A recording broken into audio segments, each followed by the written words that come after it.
Didik TV KPM. Dengan tak ada konflik, tak ada stres. Tadi kita dah belajar untuk mengenali, jadi sekarang kita nak bagi tahu kalau tak ada konflik sebenarnya tak akan berlaku stres ni, Akmal. Jadi cikgu nak bawa kita untuk memahami bagaimana konflik dengan stres itu boleh berlaku dan adakah ianya boleh beri kesan kepada kehidupan kita. Cuba kita lihat sama-sama. Cikgu kongsikan dekat sini contoh punca konflik. Kenapa konflik boleh berlaku? Konflik boleh berlaku disebabkan berlakunya persaingan. Dalam kelas, dia dapat nombor 1. Kawan dia tadi dapat nombor 5. Dia rasa nak bersaing dengan kawan dia supaya dia boleh dapat nombor 1. So, persaingan itu sihat atau tidak, Akmal? Tidak sihat. Tidak sihat, persaingan yang sihat. Oh, persaingan sihat. Sebab dalam pelajaran, dia nak bersaing dapat nombor 1 dalam kelas. Tapi kalau tak sihatnya, dia rasa dengki tu, cikgu. Ya, betul. Tepat sekali. Bijak, Akmal. Seterusnya, berlakunya salah faham. Sesama kawan, sesama adik-beradik dan sebagainya, boleh berlaku konflik. Yang seterusnya, keinginan tak dapat dipenuhi. Dalam hidup, mungkin dia rasa macam, ayah hari tu dah janji dah kalau saya dapat macam ni, saya nak dapat hadiah begini. Tapi keinginan tu tak dapat dipenuhi. Maka berlaku konflik dalam diri. Seterusnya, inginkan kesempurnaan. Dalam hidup kita ni, tak ada orang yang sempurna, Akmal. Betul. Tapi kita ke arah yang lebih baik supaya kehidupan kita insya-Allah akan jadi sempurna. Okey, itu konflik. Seterusnya, kita lihat pula kesan dia.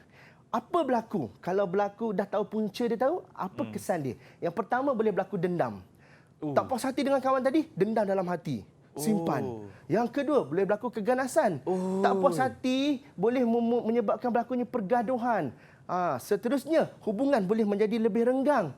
Dan paling kita takut adalah bersendirian.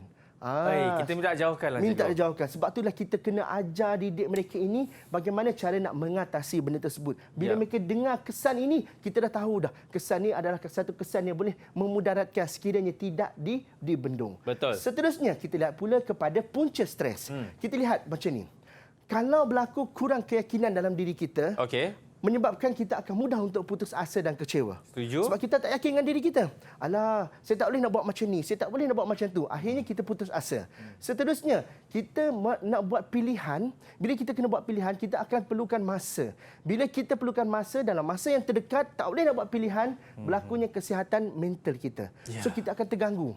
Seterusnya, beban tugas yang banyak, Akmal. Bila beban tugas kita jadi banyak, kadang-kadang prestasi pelajaran kita boleh menurun. Okey, jadi berdasarkan maklumat yang cikgu dah kongsikan bersama anak-anak murid cikgu ni, kita nak buat satu aktiviti, Akmal. Mari kita. Bersama dengan anak-anak murid kita. Okey, kita nak buat aktiviti Jom Uji Minda. So, di hadapan kita sekarang ni, anak-anak murid cikgu, kita ada 4 kad situasi bergambar.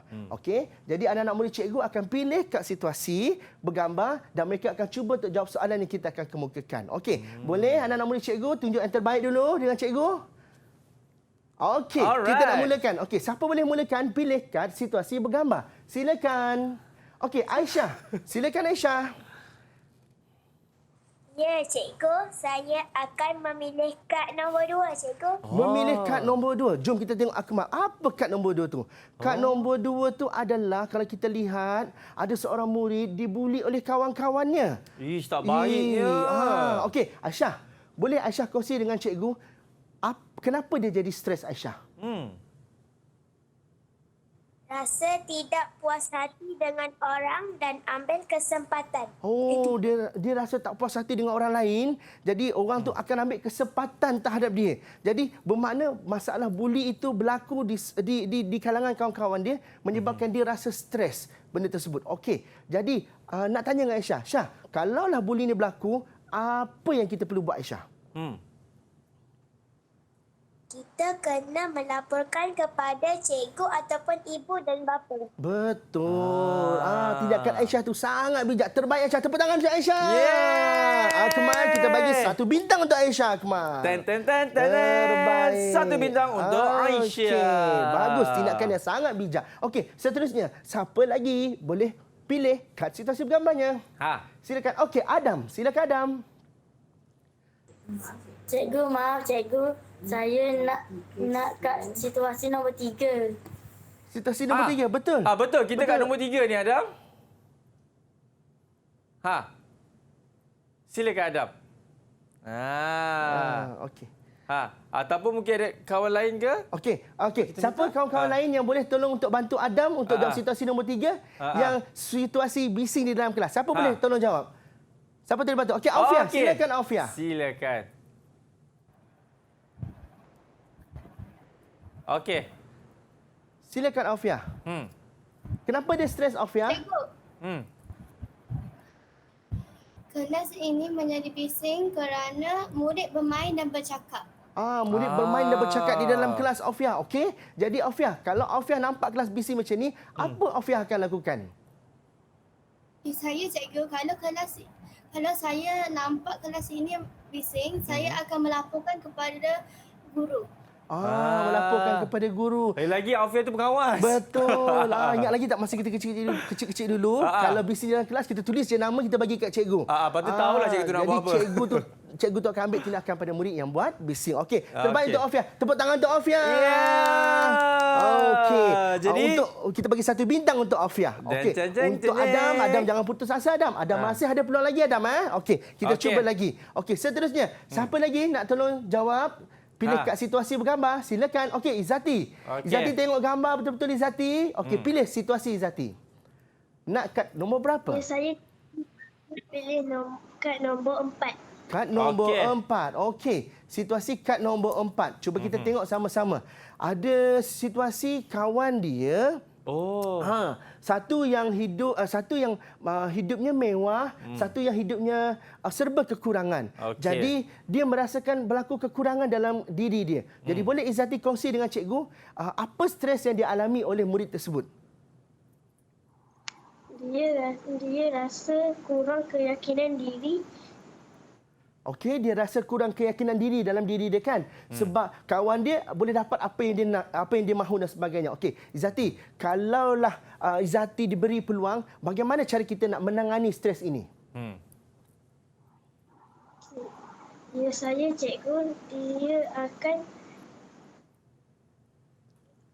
apabila kita nampak perbandingan seperti itu, apa kita akan buat? Ya, saya cikgu, dia akan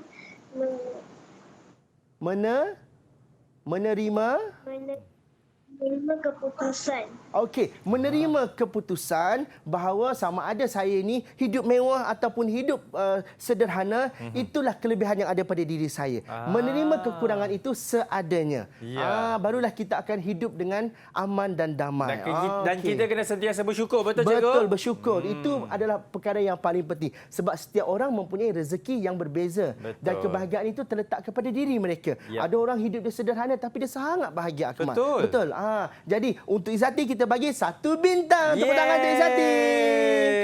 Alright. Okey, sekarang ni tinggal Adam je sekarang ini, Akmal. Betul? Betul. Okey, Adam, kalau kita lihat tinggal 1 je kat situasi, iaitu kat situasi nombor 1. Okey, Adam, kat situasi nombor 1.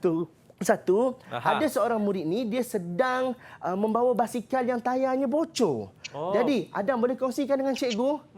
Okey, boleh kongsikan dengan cikgu kenapa dia stres, Adam? Kenapa dia stres?